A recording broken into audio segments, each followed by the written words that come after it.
From West Georgia and East Alabama to the SEC, we've got your teams, your stories, your game. We're local. 9 Yards Deep starts right now.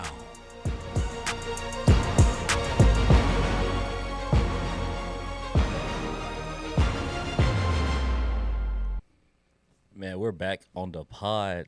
This time we're live. We live, baby. Every time we do this show, it advances. Y'all get that? Like, every time we get ready to do this show, man, it's something new. We're doing something different. 100%. That's how it's supposed to be, right? Something new every week. Yeah, come on now. Welcome in to the 9 Yards Deep Sports Podcast. That so happen to have a video element to it. I'm Jeremy Hayes, joined by Tony Reese and Drew Pavine, my boys. We've been doing this podcast. I think this is episode 9, 10? I think it's 10. Yeah, we're 10 now. That means we've been, 10 weeks in? 10 weeks in. This season has been unbelievable. From college to high school. You said it. I mean, man. Can't ask for much more. Definitely not. I said last week. I'm going to say it again this week. It's cold outside. Y'all know when it get cold outside, it starts to get crazy. That's when football gets better. I'll Football tell you is that cool. much. Football gets a lot better when it's cold outside, guys, because we're nearing, playoffs for high school, which we're finna get into. Halloween week. We almost in November with college football. Y'all know November gets crazy. What a time to be alive. 100%. As we always do, we're going to start with high school on this show.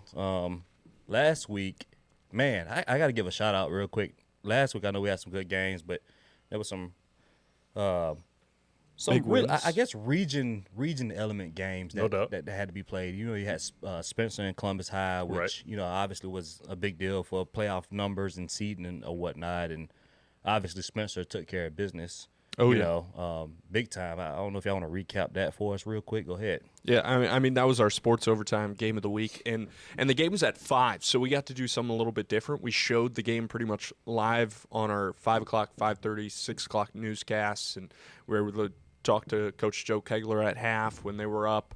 And Spencer it was a must-win game for them, and it showed. I mean, they came out guns a-blazing. They were throwing the ball very well. Defense was stacked. They were not letting Columbus High do anything possible to try to score on them, and it showed. They shut them out, and they won the game, and they bought themselves a playoff spot, and that was huge for Spencer just because how slow they started in the year, and then they developed, and they got over those humps, and the guys just Tony, you were there at practice earlier in the week, and just listening to the sound that we got from these kids, and I said it to you, Jeremy, I think before I went out to the game, I was like, these boys are just fired up. Yeah. 100%. Like, they know what's on the line. They're ready to go out there and kick some tail, and that's what makes a team dangerous when it comes to the playoffs in just 2 weeks from now. A team like Spencer's got the juice. You really only just got to be clicking at the right time. Yeah, that's all that Think matters. about it. I mean, when you look at that region outside of Carver, Columbus, and Sumter County, right? I mean, each team pretty much from top to bottom, give or take, right? It's pretty even, right? So with the new seeding going on, it's no longer the top 4 teams in the region. We know that. We said that going forward. It's the top 32 across the state in AA. So we knew that game had big implications. Shout out to Spencer for getting the win. They came out and showed, just showed how to play good ball right here and click at the right time during late in the season. Moving forward this week, Columbus High faces another real deal opponent. It does not get easier for the Blue Devils in facing Sumter County on Friday. And I think it's senior night. That game's going to be wild, but obviously Sumter, after that loss to Carver, which they played them tight. I know we talked about it a couple weeks ago. That was a great game for Sumter County, hanging in there with Carver. Columbus High got some work to do. No doubt about it. You talk about that back end of that game, looking ahead, knowing that that's competition, kind of fighting for that third spot unequivocally. Both teams, Sumter County now has that lead, looking to see if they can actually get to that number 2. Columbus sits right there. They've been playing consistent ball all season long. Andrew Smith, we call him the Iron Man. God does it all, but he can't do it by himself, especially after that tune-up game from last week, watching how they weren't able to really score against Spencer. You kind of question. Last week I witnessed Sumter County come down to play Hardaway in the exact same stadium, and they dominated that one 63-0. So you question now, of course, Hardaway to Columbus is a different comparison there, but we talk about just the consistency between these two teams. Columbus High, really, compared to last year, they've had a great turnaround, but can you now finish out the season strong and hopefully solidify your spot into the playoffs at a decent rate, Realistically looking at it, I mean, they just need to play Sumter tight. Need to play Sumter close. So. I mean, obviously you're going to play the game to win the game. I mean, there's no doubt about it. But, you just need to prove it for yourselves going into the playoffs that you can hang with a top 5 team, because Sumter's going to be in those state championship conversations. And you need to prove it going into the next couple weeks ahead. And if for some reason that game is close, I mean, it helps you out in the point system. Very much so, because that's what it's all about in the point system in GHSA. I mean, you could get a home playoff game off that game. And we just talk about the consistency. Competition is only going to get harder from here. Yes. Every team knows that going in. But now, if you can hold your own against one of these top teams, like you mentioned, then definitely coming into playoff play when you take on the Savannah Christians and all the things above across the state, the teams out of Atlanta, you have a better chance of really trying to make a run for yourself and hopefully make that final state championship game. But staying here on the Georgia side of the ball, us Georgia side of the river, football. I'm gonna stay here in Columbus. I'm gonna take a flip over from GHSA to GIAA. There's a lot of good games across the region. I got to give a huge shout out to Santa and Pacelli.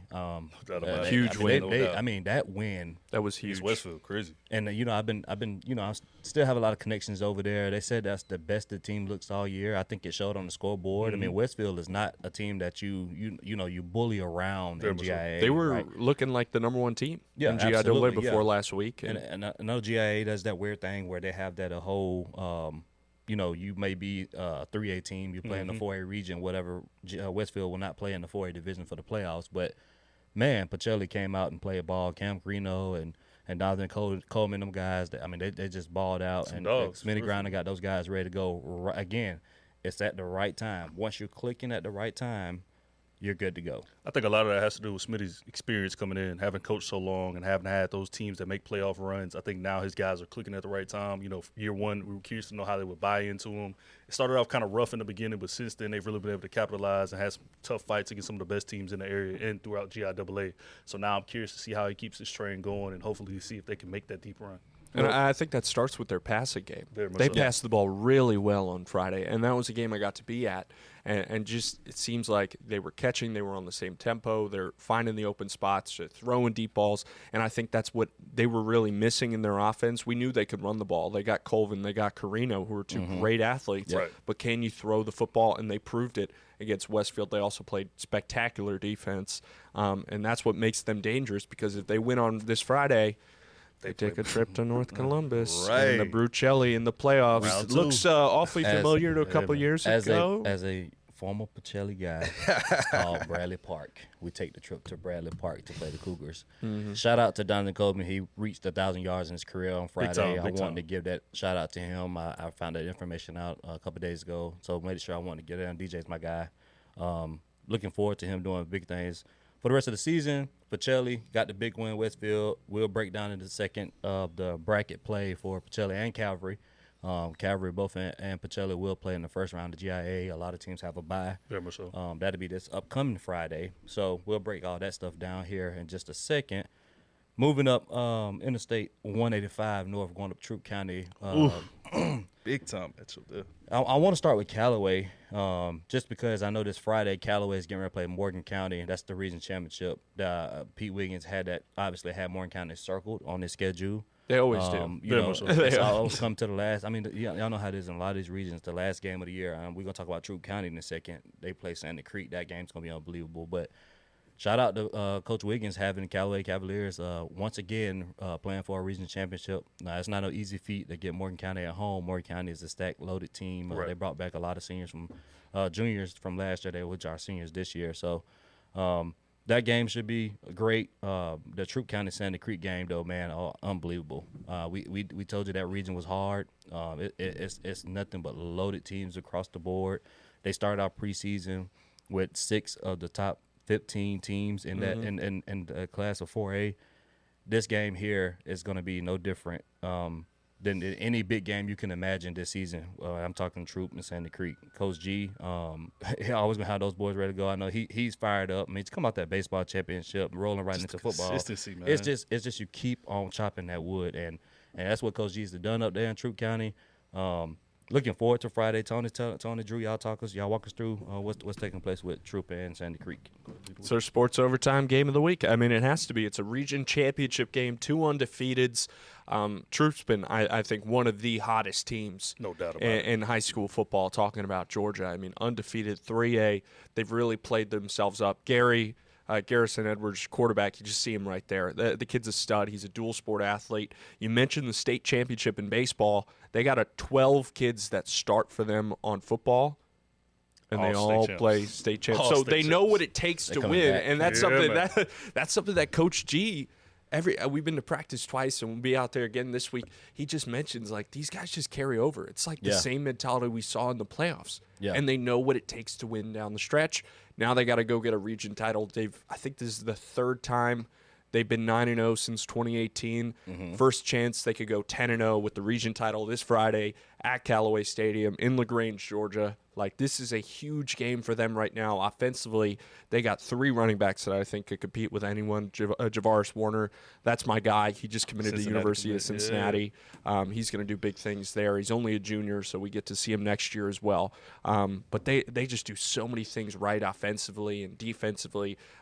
It's going to be a great game against Sandy Creek this Friday. Can't agree more. That game, by far, what better way to end out a regular season, not only undefeated, but with a region championship, and knowing that consistency we've seen week in and week out, even against some of their toughest opponents. Coach Tanner G and his guys, week in and week out, have showed us that they were one of the best teams, if not the best team, not only in their region, but in the entire state when it comes to just the level of play they do. And some of these guys are so young that they're still coming back for another year, maybe another year after that. So we just talk about the consistency in play. And like we mentioned, I remember going back to that state championship in baseball, asking Coach G then, like, how do you flip the switch and now translate it over to football? And sure enough, he gave all these good answers, and now you've really been able to show the fruits of his labor that these guys are able to buy in and make that switch. And it's just like they're having fun, that brotherhood, that camaraderie. You love to see that translate over in from one sport to another, and these guys are playing at a consistent level that's by far one of the best we've ever seen in the state. When you got a head coach that teaches and embodies family, you're going to be all right. 100%. Yeah. And that's 100% what Coach G does up there at Troup County. He embodies, he teaches family, he cares about those kids. And when you got a locker room that you're pouring out and you're caring and loving on, they do the same for you back. This is the results you get. Yes, no Troup County.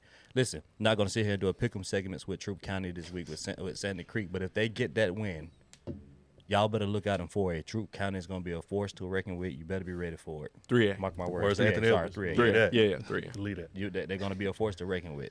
All right. Let's cross the river on to the Alabama side of things. When we look at what we had last Friday, which game stood out to you the most, Tony?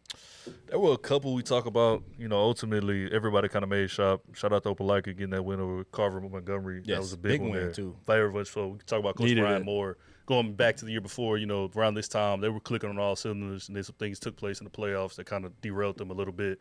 Now we talk about the consistency of this team. They're kind of playing with that chip on the shoulder, trying to climb back into the ranks, but they've been playing consistent ball. But Carver Montgomery is not an easy pushover either. So for Opelika to go and get that win, that was pretty big there. Of course, we talk about the Auburns and Centrals. They, of course, handle business like normal. Yes. Yep. And now they, of course, are able to reap those benefits. But there's a possibility, you know, now with that new bracket setup, which we're going to get into in a little bit. That bracket's weird, man. That bracket's weird. We always hear from the coaches every year, man, like, why do they build out the bracket this way? We talk about some of these games being played. Obviously, could be the state championship, but now they're going to be played in the semis in a quarter. Ooh. Like, that just doesn't make sense. But, you know, who are we to talk on that? We're going to talk about it, but best believe but Central got to play Hoover. That's the problem. It's similar to what they got to play year, Thompson like, if they get to the semifinals, but they got to play Hoover. I don't know if there's anyone in the state of Alabama that likes that 7A bracket. Definitely Nobody not. does. Every coach we talk to, they always complain about it, from basketball to football. I mean, that is what happens baseball. with the lack of 7A schools we have in the state. Absolutely. So that's going to happen. Yep. That's going to happen until we get more 7A schools, and they're going to fluctuate and see what happens. But that's what it's going to have to be. Yeah. That's just how it goes. Yeah, it's just unfortunate. I mean, we do get great matchups early. You know, I'm not going to complain about a Central Hoover Very matchup, much so. right? But yeah, man, some of those games that come down your round twos. I think Auburn last year played Thompson. Was it round two? Yeah. At Auburn. At Auburn is crazy. That was a Thompson down year, quote unquote. Yeah. So like, and once again, they're kind of in the same situation. Thompson this year. again, We know 3 they losses like last year. Yep. And here they are, but they won the region this year. So I mean, they're a top, but they're not having to go anywhere in the second round. They get Carver Montgomery at home. Gustavia Hills is now Not a newcomer. Yeah, 7-8. Because they got a huge win over Hoover on Friday, kind of did. forced Hoover out of the region championship. And now Auburn has to host Gustavia Hills, a team they lost to, got blown out by. Yep. Right before Opelika. Right before the Opelika Yep. game. I think it was 42-10. I don't remember what the final score was. But No, it was a lot the to a little. circumstances was different Yes, at the moment. yeah, for absolutely. sure. And there's other things that always play into that. And it's Yeah. early in the season. They were still not battling, but they were still juggling two different quarterbacks. But now Casey Myers is their guy at quarterback, and their offense seems to have found a little groove. They were down a little bit against Dothan on Friday, and then they came back and got a huge win. Huge win, and they just needed that. They were locked in no matter what, but they wanted that because you have to have momentum going into the playoffs. And speaking of that, I'm going to jump down to 5A or 4A. Valley went to Beauregard on Friday. Beauregard had 2 wins. That's the clip we should have pulled. Yeah, oh my gosh, you're right. And Beauregard won 14-7, and Beauregard made the playoffs now, just because that's how the regions work. It's like your 4 teams make the region, and they had enough default region wins, and they got in. And shout out to the Guard. Like, that's not an easy place to play at night, especially when it's cold. Man, it's cold. And look, Valley might have been looking ahead. They just canceled their game on Friday versus Dadeville. So Valley's going to have that extra week to get ready for the playoffs. But I don't think they were expecting Beauregard to come out and win. And Beauregard shut down their offense, and that's a high-flying offense. The only way they scored was on a fake punt. And Valley's got a good quarterback, Caden Foreman, who's a senior. He's got multiple D1 offers. Aiden Johnson's a stud receiver. But Valley could be a team in the playoffs. But, I mean, to lose to a team like Beauregard, who I guess had everything on the line, and Valley was just overlooking them, it's a tough spot to be in. No doubt about it. There's some questions there. Talk about AISA play as well. Shout out to Chambers Academy. They have a big what was they found in that score? That game? I can't remember it off. A lot to a little. Big. It was a lot to a little. I think, now this week they play an undefeated opponent, so I'm curious to see how they play against there. But we talk about a team that's consistency. Coach Jason Allen and his guys over there, they've been consistent for year in, year out. So I'm curious to see how they bounce back. They're always in that state. Very much so. And let's not forget about Russell County. They got a big bounce back win after Pike Road. As we definitely needed. They went down there. They had a huge game. Offensively, everything was clicking. They were throwing the ball really well. Shout out to running back Chris Lucas. He's a sophomore. He's really come out to the scene. He just hit 1,000 yards in the season. I think he had 240 rushing yards on Friday, a couple touchdowns. Huge game from him. And I think that was what was missing from Russell County's offense last year. Was the consistent run attack because they were just throwing it deep to Denver Harper and Quentin Lewis and Jamari Burnett. Shout out Jamari, just committed to Alabama State. Big time. But now they have that balance, and they're going to host a playoff game next week. So excited to see what Russell County's got going on. They'll play Beauregard on Friday at home. So we'll see how that goes. But shout out the Warriors.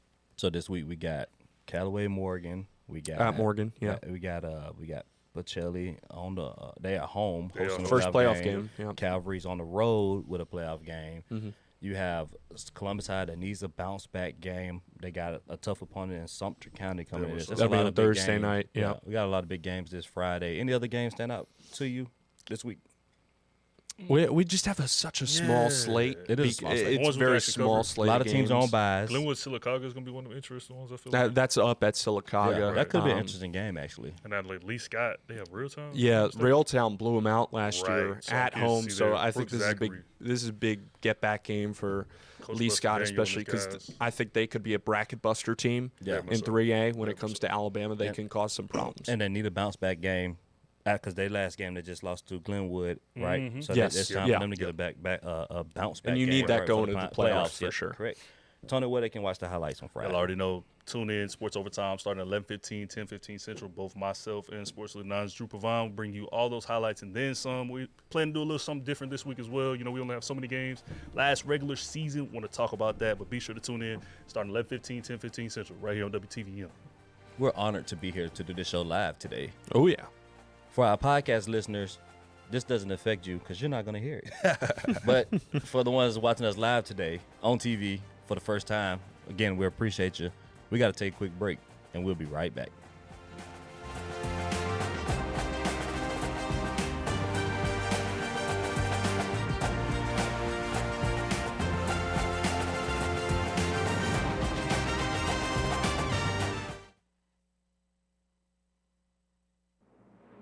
And we are back.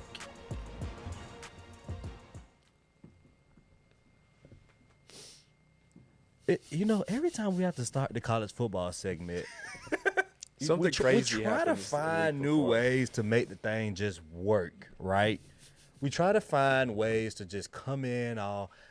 It was just another week of college football. It wasn't though. It wasn't. I don't think we've had that yet. There's not been a nothing normal week this season. No, definitely about not. college football. We're coming out strong, guys, with this segment here, because I don't know if we want to start with Brian Kelly, which is another SEC coach that has been fired. I like it. Auburn finally got a win Hey, man. in the SEC, Took long though. but they still have their head coach. This is also true. Well, I who's mean, that guys. silhouette? Someone's missing. Who's that silhouette of? When you think about it, Sam Pittman is gone. Billy Napier is Yeah. gone. Les Miles is gone. Brian Kelly. Brian Kelly. I'm Brian Kelly. Who I They said? similar. Les They similar. Miles. You They said similar Les very Miles. quick. Hey, they both gone at this point. I wasn't wrong. I wasn't wrong by no means. Man, we talk about 4 prestigious programs now that are up for grabs. And there's so many, like you hear so many coaching names and coaching carousels out there. You just question, like, which one of these programs is now the better fit for said coaches? It's crazy because each week with the carousel, it's just like, what's the top spot now? Right. Like, Which one is going to give Yeah, you which money? one's the better Which spot? one's the better program to say, I'm the coach of? Listen, this is what I got a problem with. Let me tell you what I got a problem with. $54 million. Oh, you said it. The second highest. second behind highest Jimbo. buyout. That's what I got a From problem Texas with. At this point, anybody need a coach? Right? I mean, let's be honest. You talk about those numbers, man. That's I'll 54 go million. 0-6. I'll be set the Right. rest of my life. Billy Napier got 21 mil. I'm gonna start with Brian Kelly. Let's just start while we're there. It's the most recent. We're there with Brian Kelly. Let's just start with Brian Kelly. I mean, when you think about it, $54 million, he did. I mean, it was an absolute embarrassment to the program what they put on the field on Saturday. I don't know if y'all had a chance to watch it. Against I'm Texas sure y'all A&M. did. Yeah, but- Yeah. It's terrible. And shout out to Texas A&M. Mike right? Elko and his guys. Them guys are clicking. They are like that. They That look, offense looks so good, To man. me, they don't look powerful. They just look fast and physical. And sometimes you don't have to be as powerful as people make it seem with Right. the SEC, right? They're fast, they're physical, and they play mistake-free football. That alone will win you games, and Hands down. that's what Elko got those guys doing right now. They win in Death Valley, which is not easy to play at night. We all know that. It seems like that's a pattern. Duh, it's the SEC. Right. When you get into those games, right, all you need to do is show up. You continue to do what you have been doing that have made you successful up into the next game, right? And so I like what A&M looks like right now. Now we're talking about Brian Kelly and LSU. I said, I think week 1 of the podcast, y'all help me remember. When teams get gifted these rankings, Let's take it for the granted. expectations are a little higher true. without even knowing who these teams are. You ain't gonna never go buy a car and not look at the specs, right? And just drive out the lot like you got the best thing ever. Just because it got a nice paint Just job. because it got a nice paint job. I mean, my God. Well, I mean, some people look And at that- the logo. Yeah. Well, you know what that starts with? It's that game against Clemson.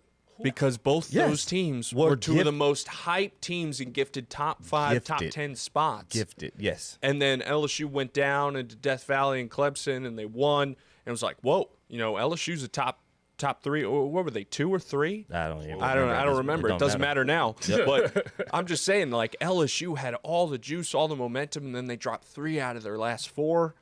And that second, I mean, they were in that game against A&M in the first half. They had the lead going in the half. But that second half was just straight up ugly. Yeah. That was ugly. Yeah. That was an ugly game of football on both sides. We've seen this consistent play from them all season long. Many people credit that defense. Oh, the defense doesn't show up game in and game out. Or the defense does show up, the offense. Gary Nussmeier can't get it going with his guys.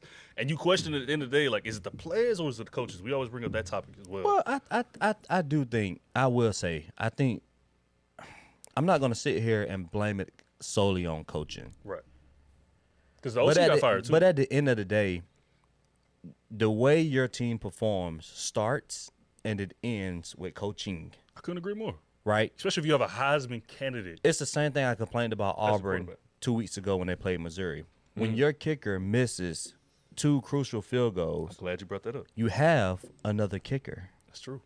When your quarterback doesn't look like, I mean, if you think about Auburn last week, and we'll get to Auburn in a second, they went to Arkansas. Hugh Freeze was on the verge of losing that game because you was. want to play Jackson Arnold for just a little bit longer. Before you pull in Fashion Dames. And you see what happens when you make those changes. LSU made a change at quarterback. Now, it was late. That game was over at that That game point. was over. But Michael Van Buren Jr. has played in SEC. He started at Mississippi State. He started at Mississippi year. State. There it is. I don't understand why, one, coaches are so loyal to their quarterbacks, number one. And why is it so hard to make a change? What you're giving to America, and I'm saying America, is that you don't have another option. I think the biggest thing is now with NIL, they feel like I went out and spent so much money on this quarterback, this prime real estate guy that I have to bank. Like, I put my bankroll into him. I got to make sure I'm getting my money's worth out of him. And now the question is, if that is the case, then what does the game become? But what kills me is Nussmeier is gone. Like, he could have been gone last year. It's true. He literally was like, hey, I'll come back. I'll come back. And never did come back. Listen, we're going to take a second here. We're gonna cue up some Brian. I got some Brian Kelly stuff that's going to make you giggle a little bit. Go ahead and give me the tape. This team over 3 years is 19-2 at home. So, whatever camp you want to jump into, go right ahead.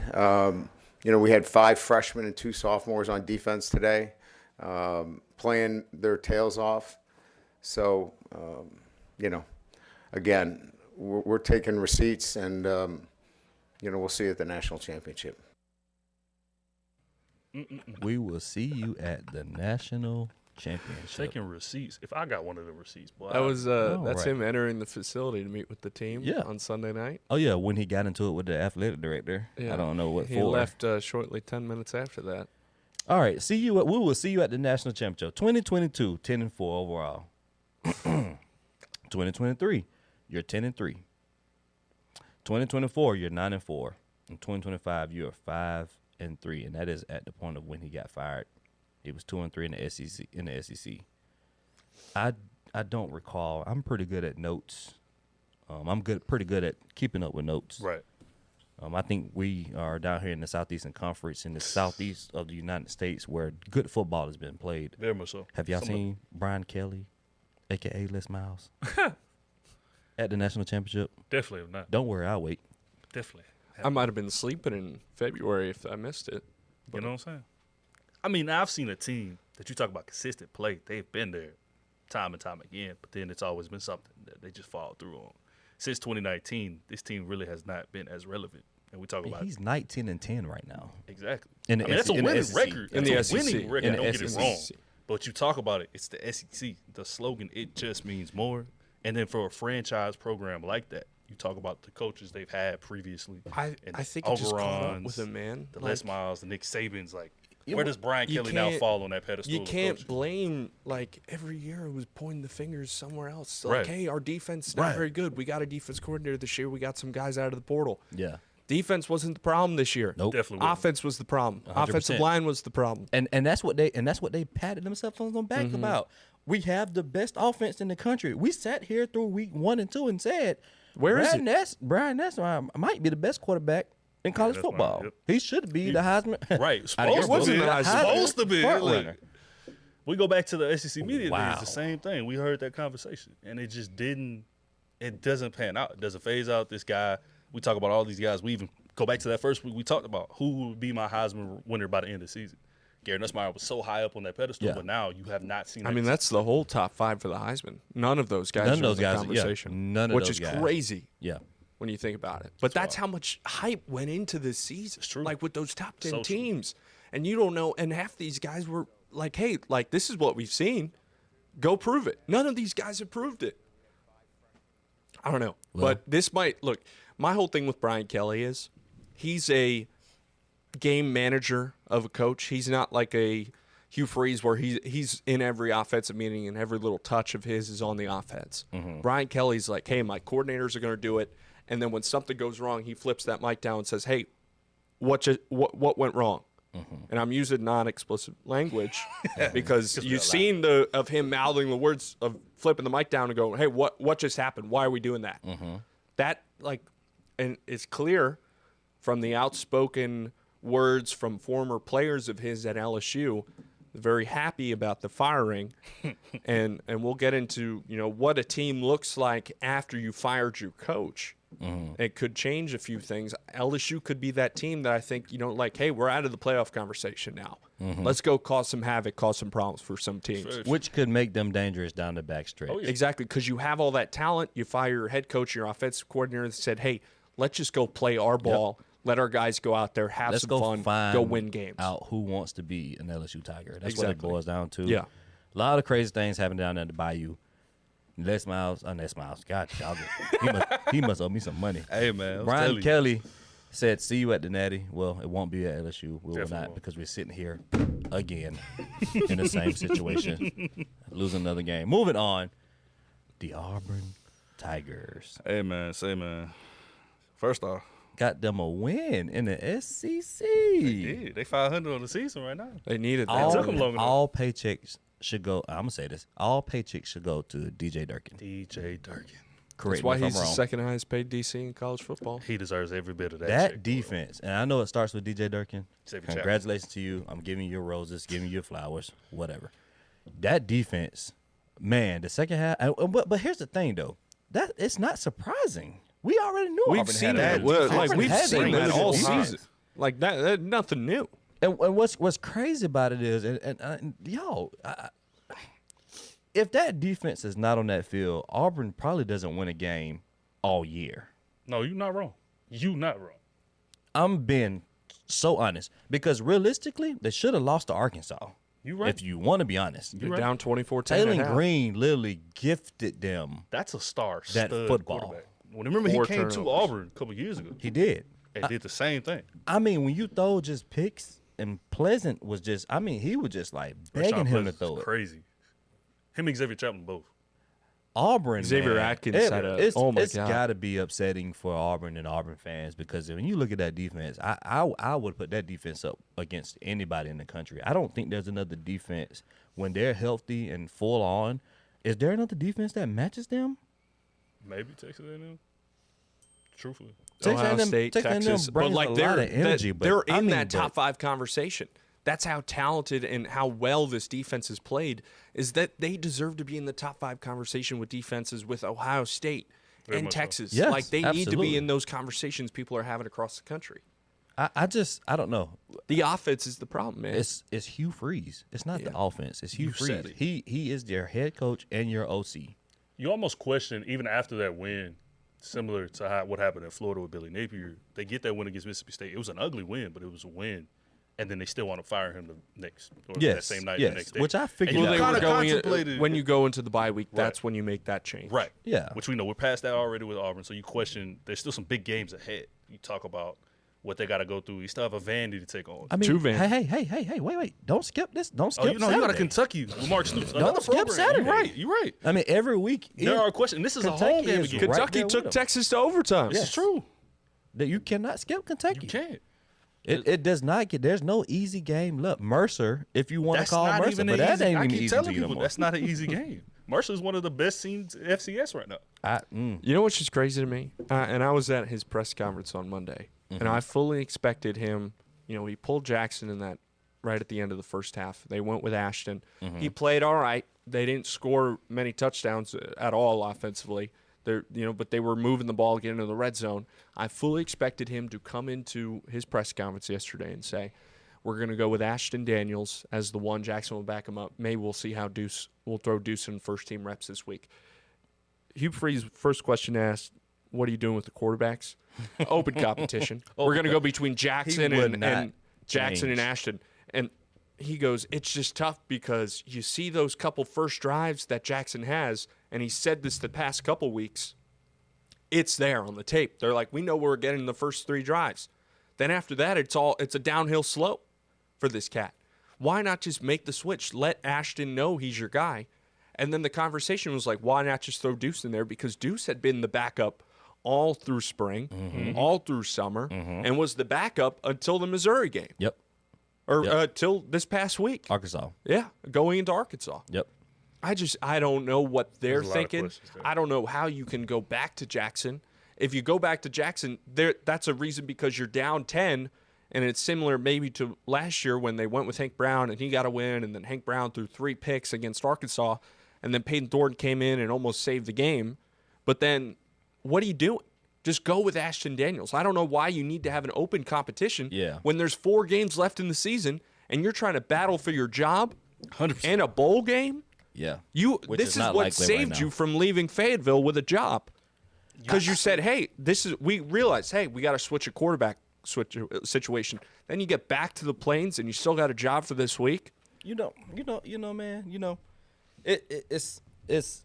We've been saying it for the past 4 weeks. It doesn't look good over there, right? I'm gonna give you Auburn fans hope. You won the game.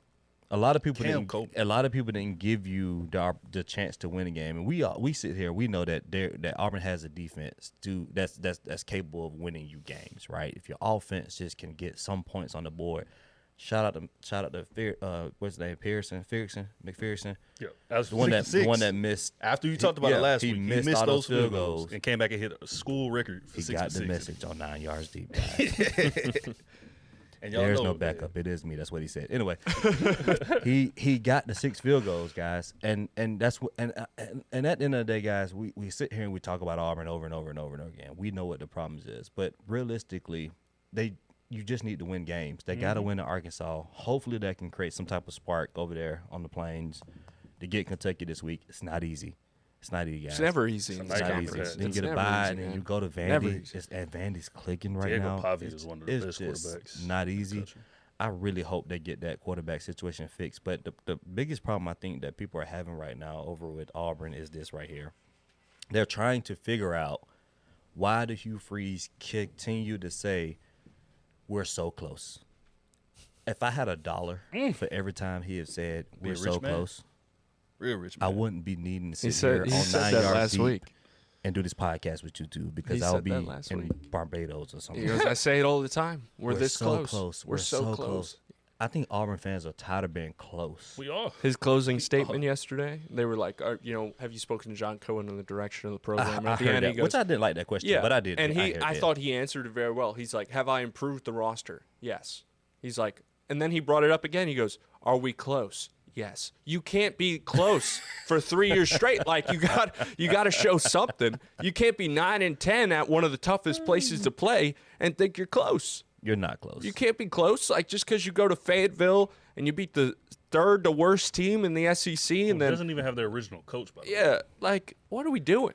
Like you can't be close for that long, man. Like you got to walk in, you got to take care of business at home against Kentucky, who looked awful against Tennessee. Like you got to attack that. But look good against Texas. That's that's what I'm saying. That's the SEC, man. But that's what being close means. Exactly. You have to find a way to figure out these games, right? In the SEC, they don't give participation trophies to finish and in 10. that's my point. That is 100% my point. Nobody cares that you're close. I'm so close to getting $1 raise. I'm so close to going to get a hamburger when we finish. Well, I'm so close to going to get sushi once we finish taping. Guess what? Doesn't matter. Hey, we got to talk about it. They complained enough. That one ref, that head ref, got suspended for the rest of the SEC games because there was a lot of complaints there. We talked about that. But see, and I'm going to have to break it to you like this, Tony. Thanks for being a true fan. Hey, I ain't saying that. I'm just saying. All these complaints they going to do. The referees has nothing to do with Auburn's being so close. You still got to win a football game. You have to win football I games. agree. And it starts right there with that quarterback. And none of those plays were the last play of the game. And it starts with a quarterback. Give me the silhouette one more time. Let me see it. Who is that silhouette? Who is it? Who is it? Who is it? All right, now let's ask We'll have that to question. reveal it soon. That's 4 programs. Which one of those is more prominent? The biggest job available right now. Yeah, 100%. Which it could be Florida, it could be LSU right now. You know, I don't know. They got problems they got to go figure out. I don't get paid enough. I don't get $54 million to figure out. It's a big matchup this week though. Whoever take up that road, Florida, Georgia. All right, we're going over to the Carolinas, Columbia. Alabama survives. That's the headline. They survived. They survived the sandstorm. Man, but what if I'm Shane Beamer, and I got all kind of love and respect for Shane Beamer. I know Shane Beamer personally. I do have respect. I do have love for Shane Beamer. I think he's an exceptional guy. great coach. He could be on anybody's coaching staff, and you'll love him. He could be your best friend. You'll love him. But, man, you talking about being close all the time and still hasn't got any results, that's South Carolina.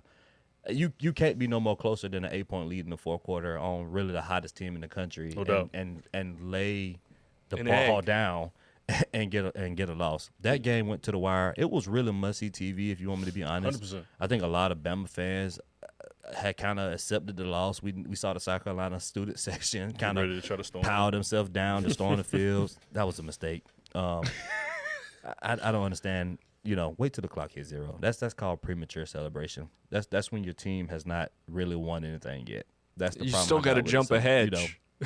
Anyway, I say all that to say Alabama did survive. That's another game where I don't know. I can't tell you that they won it on defense. I can't tell you that they won it on offense. I think they did what they needed to do to win the game, though. I think that was a great example of it being team ball. Ty Simpson, he didn't play a terrible game, right? So I think South Carolina defense is underrated. Welcome to the SEC.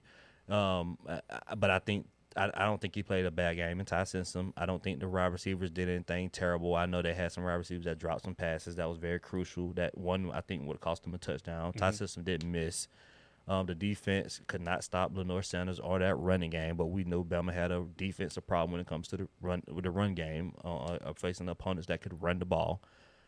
Special teams cost them really a possession right there, and I believe it was the third quarter, if I remember right. That was fourth quarter. When you put all that together, man, Alabama still find a ways team. I cannot stress enough. This is what separates good teams from great teams. Alabama find ways to win games. It's the same thing I said about Georgia. You can say what you want to say about Georgia being a first half no show, but they're gonna find a way after coming out of that locker room at halftime and win a game. Drew, you was at that game over in Columbia. Walk us through the scene. Walk us through what plays down over. Yeah, it was a great atmosphere. They played Sandstorm about 9 times, which was a lot. Felt like I was at Six Flags or something. But, I mean, South Carolina was clicking, man. Defensively, they were causing Alabama a lot of problems. Run game, still an issue for Alabama, and I said that last week on the podcast, if you remember, that Alabama is going to lose a game if someone forces them to run the football and shuts down the passing attack, and that's what happened for 3.5 quarters. Now, you mentioned those final 6 minutes where it was, Alabama, they're down 8. They're on the line. They know they're looking down the barrel of like, hey, we're about to be a 2-loss team. We're going to drop our first SEC team. We may just be out completely. Good teams find ways to win games like that, and that is a championship way of looking at it. A team that just didn't quit, and they had nothing positive for those first 3.5 quarters. Nothing positive. They didn't. Do you realize they didn't even know or realize that they recovered that fumble? That's crazy. How crazy is that? Yeah, I know. I didn't realize they had it, and it's on this video. So I was shooting the game, and I'm watching Tim Keenan get on top of Lenore Sellers, and they've been trying to rip the ball for at least a quarter. Yeah. They were trying to rip it. Sellers wasn't giving it up. As he was falling down, they get it. And Deontay Lawson, Tim Keenan had no idea the ball was even under him. Nope, he didn't know. And Deontay Lawson's jumping up and down like a little girl in a candy store saying that we got the football. And then all of a sudden, Tim Keenan's running around with the ball. I'm like, whoa, all right. Alabama's about to win this football game. It was at that moment. It was at that moment. I was like, it's over.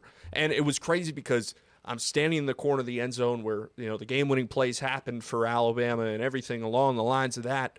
And there was 15 state troopers. They get that yellow rope ready to go for the storm of the field to just make sure the Alabama players get off. After that happened, people started taking their steps back.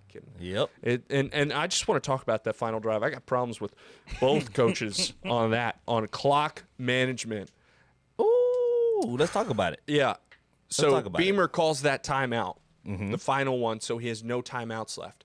Sets up, and I believe, a 2nd and 10 for Alabama, and they're at the 25, 30. I can't remember what the yardage was. Alabama passed the ball. They threw the ball. They threw the ball. And I turned to someone, I said, that's a mistake. Yeah. That is a huge mistake. That will cost you in January when you're playing games. And the game's tied at this point. The game is tied. You can win the game with a field goal. And Connor Talty, their kicker, has not been the most consistent guy this year. And I don't understand the reasoning of that. But at least, and I get it, there's been no run plays that have really worked for you. Jay Miller had a couple runs, and they try to do those rollout plays where they know they can get a guaranteed catch, but it didn't work. South Carolina was sitting in the flats on that zone, and they're ready to eat it up. That led down to that final drive, and then South Carolina, Shane Beamer, man. And this is what is crazy to me, because I shot the game in Tuscaloosa last year when South Carolina rallied. They had a chance to win at the end again. And there you go.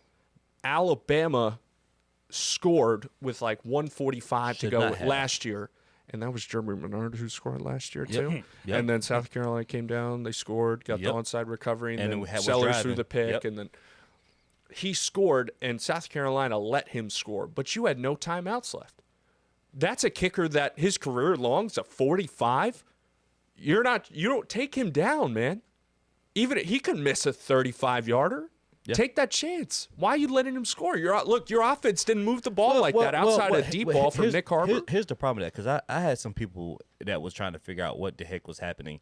I thought it was a great strategy because he had already had the first down. The play was so successful. By the time you would have tackled him and made the play on him, it was going to be ball game regardless. That safety played so far back that at the point of contact when he let up on him, it does you no good. Yeah, inside the 10. You have to have awareness in those moments. I honestly thought South Carolina executed that last drive on defense perfectly. The problem I had with South Carolina was nobody told that guy returning the ball to let it go in the end zone. Nick Harbor. Why would you pick that up? At the 1. That's what didn't make sense to me, and he fumbled it. Yep. Why would you do that? That's one of the best plays. Yes. So you're talking about coaching moments, right? And I agree with you wholeheartedly. I thought that pass was I was sitting there watching the game like, did you really just throw a pass? There's no way you threw a pass. There's no way. Yeah. I was shocked. I was like, are you really passing the ball here? When you think about how the game went last year, I mean, it was almost a duplicate. Yeah. If that guy, if you start on the 25, you're fresh, and you got a minute 42, whatever was left on the clock, hear me out. Game could have went different. Yeah. I think unspokenly, the spark plug I saw personally in that game had to be Daniel Hill, man. A lot of people were questioning why he didn't get as many touches on the ball. Didn't run the ball. I was glad he got some touches. I guarantee. Every time he touched the ball, he made something happen on that offense. And he's going to be – and they've slowly started to implement him more. I think the reasoning with that is why we've seen Jam Miller so much more is he's the senior, he's the captain. They trust him in those situations to hold on to the football. And then Jam, he's a little knocked up. My inside sources tell me that, he's questionable he's questionable right now, and he may not play against LSU, but they have 2 weeks, so he'll be okay probably. But Daniel Hill came in those late minutes to do something. And then I want to go back to the point. Alabama's done this the past couple of weeks. They've gone with Jeremy Bernard at tailback. They have gone with Jeremy Bernard. And that's because you trust a kid like that who's a senior who has been with Grubb at Washington. He's been with DeBoer at Washington. They know him as far back probably as anybody else compared to maybe Parker Brailsford and Josh Cuevas who came over. Like, all three of those guys are impact players for them. But Daniel, speaking of the big running back right there, number 74, I said, real quick, I just want to say, I saw they bring in the extra lineman. I go, they're going Proctor here, but he's not going to score because he's 5 yards out. They clipped him up. So I don't know why. Wilkin Forby got blown up on this play. I just don't understand why you go it. Are you on the 1 yard line and it was shotgun? It was the 5 yard line. That's what I'm saying. But on the 5, no. But on the 1, go for it. Oh, I know. You got to think now. Everybody's already for that. That's the Cuevas touchdown. But Alabama Daniel Hill, like, he's going to be a big part of that offense going forward. But just the way you win a football game, like down the stretch in those final 6 minutes, that's what a championship team does. Listen, you don't play your best ball all game, but when it matters the most, you make drives like that on both sides. Here's the thing. I've said it all along, guys. It's not hard. You play 4 quarters. Yeah, that's all you got. You need one more point than the other team. On that defense. Auburn, wake South up. Carolina thought it was over. They're like, we killed them all game. Ain't no way Ty Simpson's going to drop back and try to dice us up here, right? Ty Simpson. Potentially the Heisman frontrunner, Ty Simpson. He's a dog. He's a Heisman frontrunner. Now, Drew, correct me if I'm wrong, we got some special film here? Oh, yeah. Let's get to the Exodus. There's a couple plays that, like, I went through, and towards the end of that game, you look at it, and I'm like, you know what? 3 big plays from Ryan Grubb because he went into the bag. Went into the bag to try to get him. I was like, you know what? I'm not going to do all 3. The touchdown that tied it, and then the 2-point conversion that tied it, and then the touchdown to win it. All 3 were unique plays, but I really loved the call that tied it or brought it within 2 to go for the 2-point conversion. Yeah. And we're going to head to the board. Let's do it. We're going to take some X's and O's here because, I'm a ball knower. Yes, I try to know ball. I try to talk X's and O's all the time and try to get it and roll it back. And we're talking about Jeremy Bernard's touchdown here to win this football game. Aaron, if we go back, restart from the wide angle here, try to show people what I was seeing, because that's my shot right there of Jeremy Bernard in the end zone. That's what put them within 2. So you're going to see it here, just leave it frozen. Alabama's going to go with the left wide bunch here. You're going to have 3 receivers lined up. Jeremy Bernard, if you saw, is going to line up here on the left side. They're going to motion him right. We see this kind of as a traffic mesh. And I want to point this out that not a lot of people talked about, was that before this, Alabama called timeout. And what they were doing within that was they were trying to identify if South Carolina was in man coverage. And that's the only play this play is going to work. When you're using a traffic mesh, your hot route is the running back because you're going to hit him here in the flat. And draw it out real quick. He's going to go motion here, and he's going to hit the flat. You're going to hit this guy go on the over. You're going to have this guy hit a button, and you're going to have this guy go on the fade, on the drag, and you're going to send, I believe this is Kevin Riley right here, the running back on the play. He's just going to drag and try to draw everything off. And then that's where you're identifying the man coverage. And South Carolina blitzed on this play.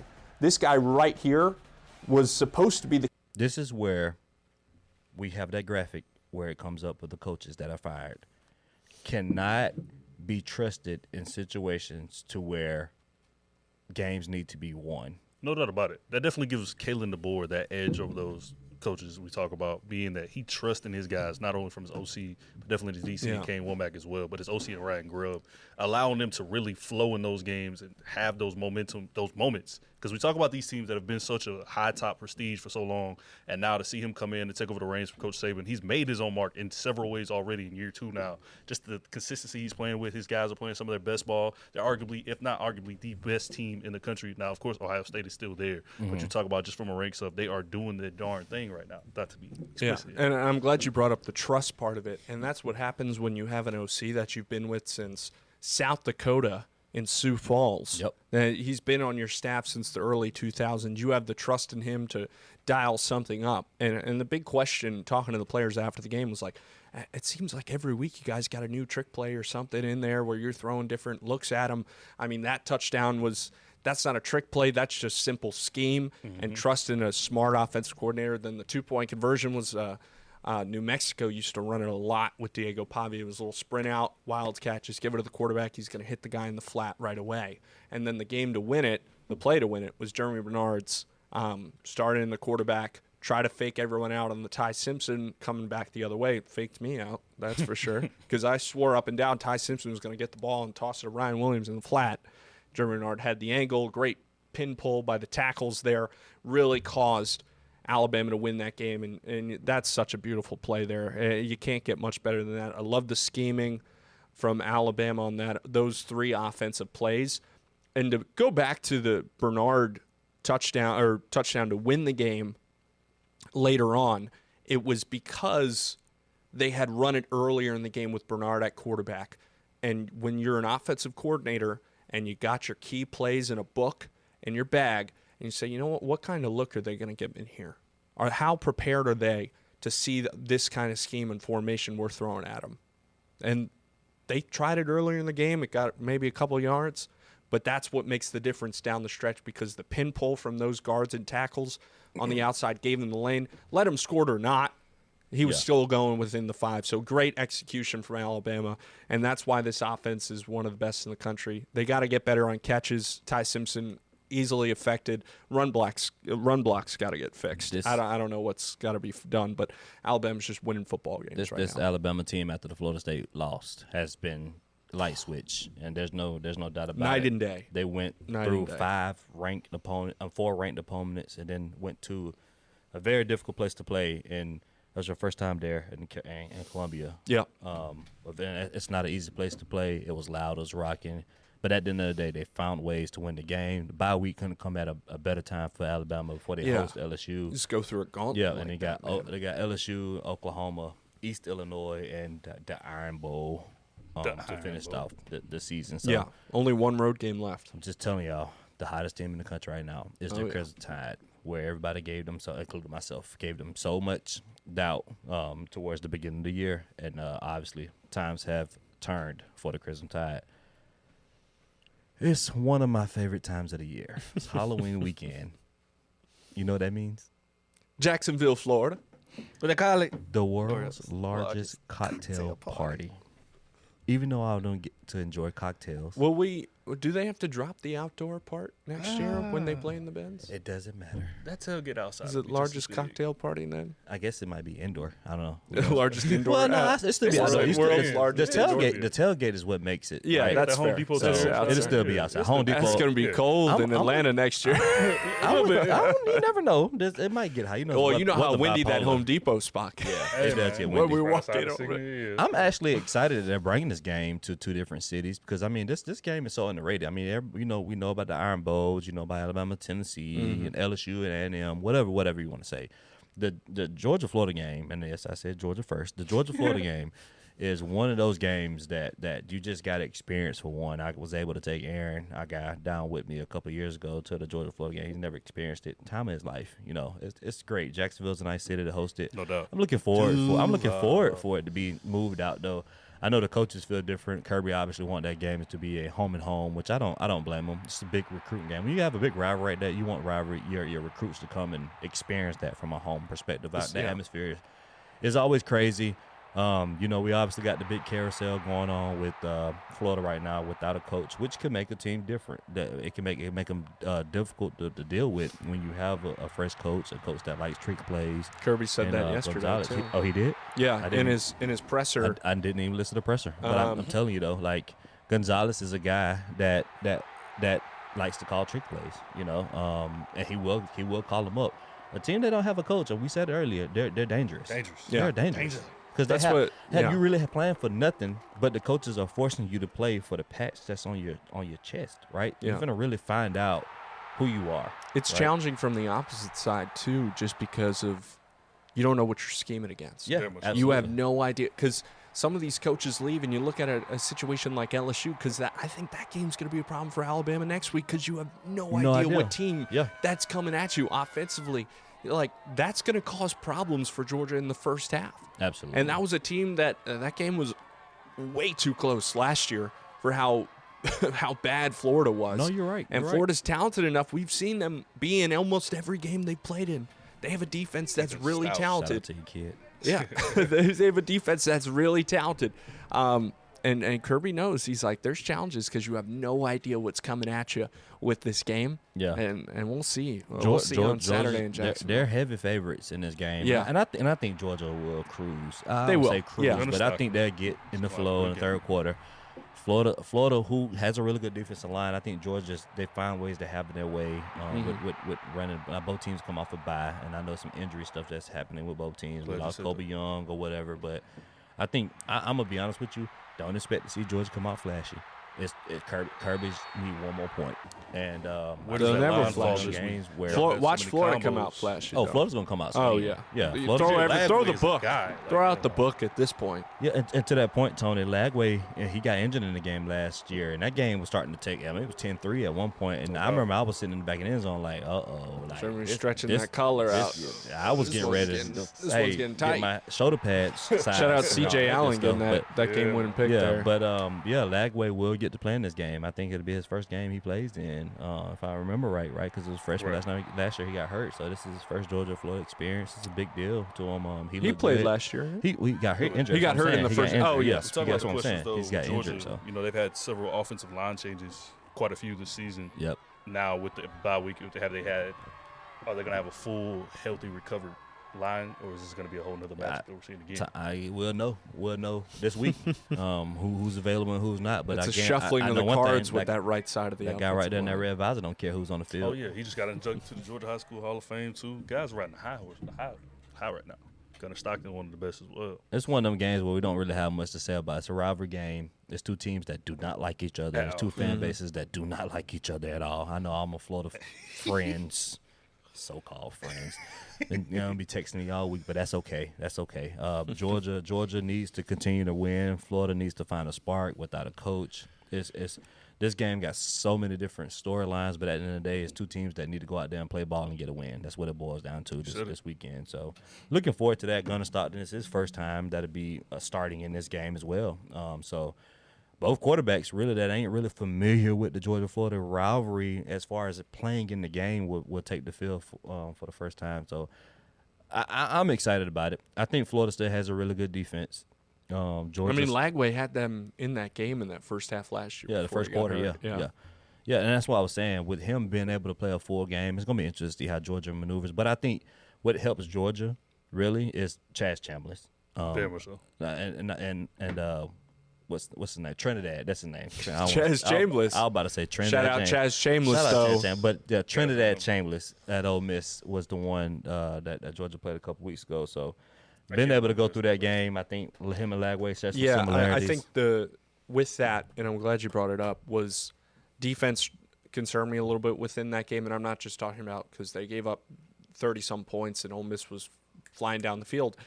Defensively, you got to get off the field on third downs. Yeah. They've struggled a little bit with that throughout the year, and they make the second half adjustments. But I need to see that earlier in the game too, and I'm not expecting that because it's a Kirby team, and they're a second half team, and they'll make the adjustments, and they'll win the ball game when it's all said and done. But you got to get better with tackling too, and that was a big point of emphasis throughout the bye week. He said it last week. He said it yesterday. We need to get better with tackling. We need to get better on forcing second and 14s and second and 12s rather than a second and 4 and second and 6. Yep. Like you got to force these situations because that plays better on your third downs when you're facing an offense with a DJ Lagway who could cause some problems. He's got all the talent in the world, and you have no idea what this offense is going to look like because Billy Napier was an offensive guy, and you have no idea what's going to be thrown at you. They might just throw the whole book out and say, "Hey, we're going for it.